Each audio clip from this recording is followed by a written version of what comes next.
बिस्मिल्लाहिर्रहमानिर्रहीम। अस्सलाम वालेकुम जी, मैं हूं सैयद तफसीरबाज रिजवी और crypto trading basic course part 7 में आप सबको वेलकम। जैसा कि इससे पहले वीडियो में मैंने आप लोगों के साथ MACD, मूविंग एवरेज और RSI इंडिकेटर पे बात की, जिसकी तमाम वीडियोस आप मेरे YouTube चैनल और मेरे फेसबुक पेज क्रिप्टो स्टार 512 से भी हासिल कर सकते हैं और आप मेरे टेलीग्राम चैनल पे भी उन तमाम वीडियोज़ को हासिल कर सकते हैं।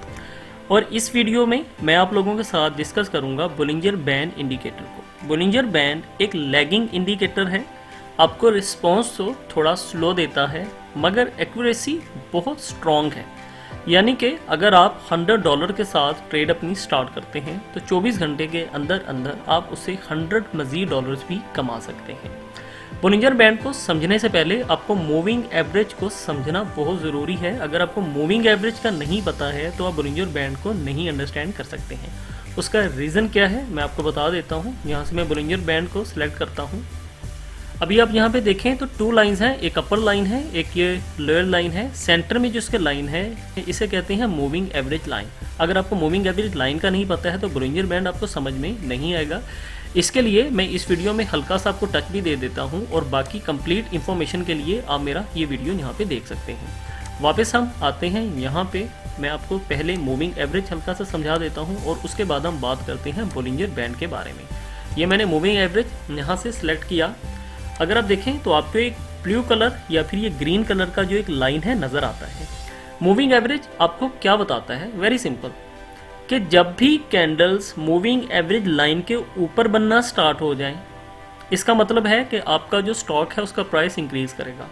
और कैंडल्स में और मूविंग एवरेज लाइन में जितना डिस्टेंस होगा इसका मतलब है कि इतना ज़्यादा प्रॉफिट होगा। और जब ये कैंडल्स मूविंग एवरेज लाइन के नीचे बनना स्टार्ट हो जाएं, रेड कैंडल्स हों, तो इसका मतलब ये है कि आपके स्टॉक का प्राइस अब डिक्रीज़ करेगा। और इसमें भी जितना ज़्यादा डिस्टेंस होगा उतना ही फ्लक्चुएशन ज़्यादा होगा, उतना ही प्राइस जो है डिक्रीज़ करेगा। आपको 2 अपॉर्चुनिटीज़ मिलती हैं। प्राइस जब डिक्रीज़ करता है आप यहाँ पे बाय करते हैं, और जब प्राइस इंक्रीज़ करता है जितना ज़्यादा यहाँ पे डिस्टेंस होता है उतने ही यहाँ पे प्रॉफिट के चांसेस होते हैं और आप एक बेहतर जगह पे आकर एग्जिट कर जाते हैं और अपना प्रॉफिट बुक कर लेते हैं। अभी हम बात करते हैं बोलिंजर बैंड के बारे में। मैं यहाँ से इसे फिनिश करता हूँ और यहाँ से बोलिंजर बैंड को सिलेक्ट करते हैं। आपको सबसे पहले इसका कुछ सेटिंग करना होता है जो कि बहुत ही कंपलसरी है। आप यहाँ पे आएंगे तो सेटिंग पे क्लिक करेंगे। आप इसका जो कलर है वो भी यहाँ से तब्दील कर सकते हैं। आप इसकी यहाँ से थिकनेस भी चेंज कर सकते हैं। मुझे कलर चेंज करने की ज़रूरत नहीं है, जैसे मैं थिकनेस इसकी तब्दील करूँगा। यहाँ से इसका भी थिकनेस तब्दील किया, अपर लाइन, लोअर लाइन, और यहाँ से इसका थिकनेस भी तब्दील किया और इसका मैंने कलर भी तब्दील किया सो दैट आपको अच्छे से चीज़ को समझा सकूँ। यहाँ से इसे मैंने क्लोज़ किया। इस वक्त मेरा जो चार्ट है वो रेडी हो चुका है। इस पे आपका जो ये लाइन नज़र आती है इसे आप अपर लाइन कहते हैं। जो आपको ऑरेंज कलर में लाइन नज़र आ रही है इसे आप लोअर लाइन कहते हैं। सेंटर जो लाइन है इसे आप मूविंग एवरेज कहते हैं। मूविंग एवरेज से मैं बात को फिर से स्टार्ट करता हूँ। जब भी लाइन्स मूविंग एवरेज को क्रॉस करें और अपर लाइन के साथ टच होने लग जाएं, इसका मतलब ये है कि आपके कॉइन का जो प्राइस है वो इंक्रीज़ कर रहा है। ये जो भी कैंडल्स हैं ये 1 आवर की कैंडल है। आप यहाँ से अपनी मर्ज़ी की कैंडल भी सिलेक्ट कर सकते हैं। यहाँ पे देखिए, जब भी कैंडल्स आपकी लोअर लाइन के साथ टच होने लग जाएं, रेड कैंडल्स हों, तो इसका मतलब ये है कि आपका जो स्टॉक है उसका प्राइस डिक्रीज़ करेगा। यहाँ पे मैंने आपको 2 टेक्निक्स बताई। सेकंड टेक्निक क्या बताई कि जब भी लोअर लाइन के साथ में कैंडल्स बनने लगेंगी तो इसका मतलब है कि इसका जो प्राइस है नीचे गिरेगा। और जब अपर लाइन के साथ में कैंडल्स बनेंगी तो इसका मतलब है प्राइस इंक्रीज करेगा।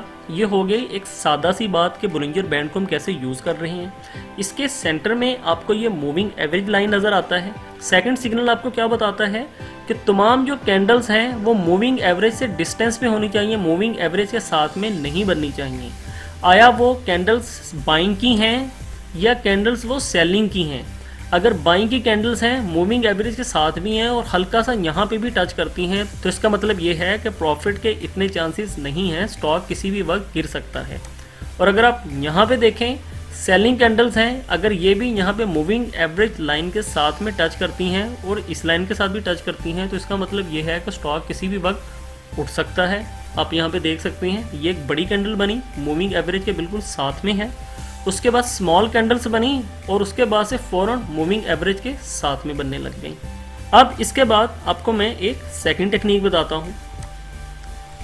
जब भी अपर लाइन ऊपर की साइड पे कर्व ले लेता है, ये देखें यहाँ पे, इस जगह पे, यहाँ पे आगे इसने कर्व लिया ऊपर की साइड पे, और जब नीचे वाली जो लाइन है वो भी एक्स शेप देते हुए ऊपर की साइड पे मूव करने लगे, तो इसका मतलब है कि आपके स्टॉक का प्राइस इंक्रीज होगा। ये देखें यहाँ पे आपने एंट्री लिया, कॉइन का प्राइस है 54,800 और यहाँ पे आके आपने सेल किया 59,400, लगभग $5,000 का आपने प्रॉफिट यहाँ पे बुक किया। अभी हम यही चीज़ सेलिंग में आके देख लेते हैं। ये देखिए नीचे का लाइन नीचे की साइड पे बना और ऊपर वाला लाइन भी वैसे ही कर्व खाता हुआ नीचे बना। अगर आप, मैं आपको थोड़ा सा ड्रॉ करके दिखा देता हूँ, इस पोर्शन को देखिए ज़रा। यहाँ पे ये लाइन नीचे की साइड पे बना और जो अपर लाइन है वो भी नीचे की साइड पे बना, तो इसने आपको क्या सिग्नल दिया कि प्राइस जो है भाई इसका अब जाएगा नीचे। और अगर आप यहाँ पे भी इस चीज़ को देखें, अपर लाइन अपर वाली साइड पे बना और नीचे का जो लाइन है उसने भी कर्व लिया, ऊपर का सिग्नल दिया और ऊपर गया। इसने यहाँ पे आपको क्या बताया कि आपका स्टॉक का जो प्राइस है वो होगा इंक्रीज। हो सकता है यहाँ पे आपके माइंड में कुछ क्वेश्चंस आ रहे हों कि भाई आगे से प्राइस यहाँ से गिर भी तो गया है।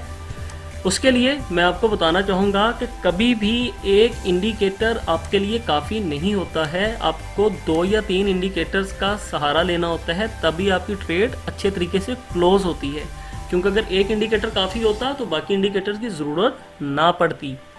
अब यहाँ पे मैं आपको एक और बात बताता हूँ कि जब भी अपर लाइन और लोअर लाइन का डिस्टेंस ज़्यादा होगा तो इसका मतलब है कि फ्लक्चुएशन बहुत ज़्यादा होने वाला है, वो सेलिंग में हो या बाइंग में हो। ये देखिए यहाँ पे सेलिंग में फ्लक्चुएशन ज़्यादा है तो कैंडल्स अच्छा खासा नीचे तक गई। और अगर आप यहाँ पे आकर देखें, यहाँ पे इस जगह से लेके इस जगह तक फ्लक्चुएशन अच्छा खासा है, तो क्या हुआ, यहाँ से 54,800 से स्टॉक उठा और 59,000 तक गया। यहाँ पे भी फ्लक्चुएशन ज़्यादा है। सेलिंग हो या बाइंग हो, डिस्टेंस जब भी ज़्यादा होगा तो उसमें फ्लक्चुएशन ज़्यादा होगा। अगर आप इस पोर्शन में आकर देखें, मैं आपको फिर से ड्रॉ कर कर दिखाता हूँ, यहाँ से लेकर यहाँ तक देखें, इनमें डिस्टेंस कितना है, बहुत कम डिस्टेंस है। और यहाँ पे आके इसने एक पाइपलाइन का शेप लिया। जब भी डिस्टेंस कम होगा तो इसका मतलब है इसमें फ्लक्चुएशन बहुत कम है। आप बाइंग करना चाहते हैं तब भी आपको अच्छा अपॉर्चुनिटी नहीं मिल सकता है, और अगर आप सेलिंग करना चाहते हैं तब भी आपको अच्छा अपॉर्चुनिटी नहीं मिल सकता है। तो आपको इंतज़ार करना होता है कि जब भी मार्केट साइडवेज से बाहर आएगी तो आपने तब एंट्री लेना है, उससे पहले एंट्री लेने का फ़ायदा नहीं होगा। ये भी मैं आपको यहाँ पे प्रैक्टिकली दिखा देता हूँ एक और। ये देखिए, यहाँ से देखें, इस जगह से स्टार्ट करें और यहाँ तक देखें, यहाँ से लेकर यहाँ तक तकरीबन ये आपके 16 घंटे बनते हैं, 16-17 घंटे बनते हैं। 17 घंटे आपका जो मार्केट है वो साइडवेज में रहा। जब तक मार्केट साइडवेज में होगा उसका कोई दीन ईमान नहीं है, उसका भरोसा नहीं है कि अभी आपका जो स्टॉक है इंक्रीज करेगा ये डिक्रीज करेगा। जब भी आपको स्मॉल कैंडल्स बनना नजर आए, वो मूविंग एवरेज से ऊपर हों, वो मूविंग एवरेज को क्रॉस कर चुकी हों, या मूविंग एवरेज के बिल्कुल साथ में हों, या मूविंग एवरेज के नीचे हों, आपने इन तीनों सिचुएशंस में एंट्री नहीं लेना है। मार्केट साइडवेज में होती है, डिसीजन कर रही होती है, इसलिए उसका पता नहीं होता है कि अभी स्टॉक गिरेगा या उठेगा। अगर आप यहाँ पे देखें, जो मार्केट है साइडवेज में है, रेड कैंडल्स बनना स्टार्ट हुई तो लगा कि हैवी सेलिंग होने वाली है। फिर से ग्रीन कैंडल्स बनी, उसके बाद लगा कि अब बाइंग हो सकती है क्योंकि मूविंग एवरेज के ऊपर 2 लाइंस आ गई। मगर क्या हुआ, जो कैंडल्स हैं बिल्कुल स्मॉल हैं। उसके बाद फिर से देखिए, तकरीबन 12 घंटे जो कैंडल्स हैं वो बिल्कुल स्मॉल रही। उसके बाद फिर अपर लाइन ने ऊपर की साइड पे कर्व लिया, कैंडल्स इसके साथ में टच होने लगी, दोनों में वोल्टेलिटी बढ़ गई। देखें अच्छा खासा डिस्टेंस है। ये लाइन नीचे की साइड पे घूमी और ऊपर चढ़ी, ये लाइन नीचे की साइड पे घूमी और फिर ऊपर चढ़ी, और इस लाइन ने डायरेक्ट अपर साइड पे अपना ट्रैवल स्टार्ट किया। तो इससे क्या पता लगा कि बाइंग अच्छी खासी हो सकती है। और ऐसा ही हुआ, अगर आपने यहाँ पे एंट्री ली 56,000 पे और यहाँ पे आकर एग्जिट किया 61,800 पे, तो लगभग $5,000 का फिर से प्रॉफिट बुक हुआ। ज़रूरी नहीं है आप बिटकॉइन के ऊपर ही ट्रेडिंग करें, आपको सस्ता कॉइन भी दे सकते हैं, $1, $2, $0.5 का, आप उसके ऊपर भी ट्रेडिंग कर सकते हैं। तो बोलिंजर बैंड में सिर्फ इतना ही है। अभी मैं बात को ज़्यादा डीप में नहीं लेकर जाऊँगा ताकि कन्फ्यूजन क्रिएट ना हो। तो और मैंने आपको पहले भी बताया कि जस्ट एक इंडिकेटर काफ़ी नहीं होता है, आपको 2 या 3 इंडिकेटर्स का सहारा लेना होता है। हमारा जो बोलिंजर बैंड इंडिकेटर है बेहतरीन इंडिकेटर है, लैगिंग इंडिकेटर है, लेट रिस्पॉन्स देता है मगर आपको कंफर्म रिस्पॉन्स देता है। इसके साथ में आप एक लीडिंग इंडिकेटर भी यूज़ कीजिए जो कि आपको फ़ौरन से बताता है। इससे जो नेक्स्ट वीडियो है उसमें मैं आप लोगों के साथ RSI जो कि एक लीडिंग इंडिकेटर है जो कि आपको क्विक रिस्पॉन्स देता है, और बोलिंजर बैंड, इन दोनों के कॉम्बिनेशन पे एक वीडियो रिकॉर्ड करूंगा। इंशाल्लाह ताला आपसे एक नई वीडियो में मुलाकात होती है। हंसते रहिए, हंसाते रहिए, मुझे इजाज़त दीजिए। बहुत शुक्रिया, अल्लाह हाफिज़।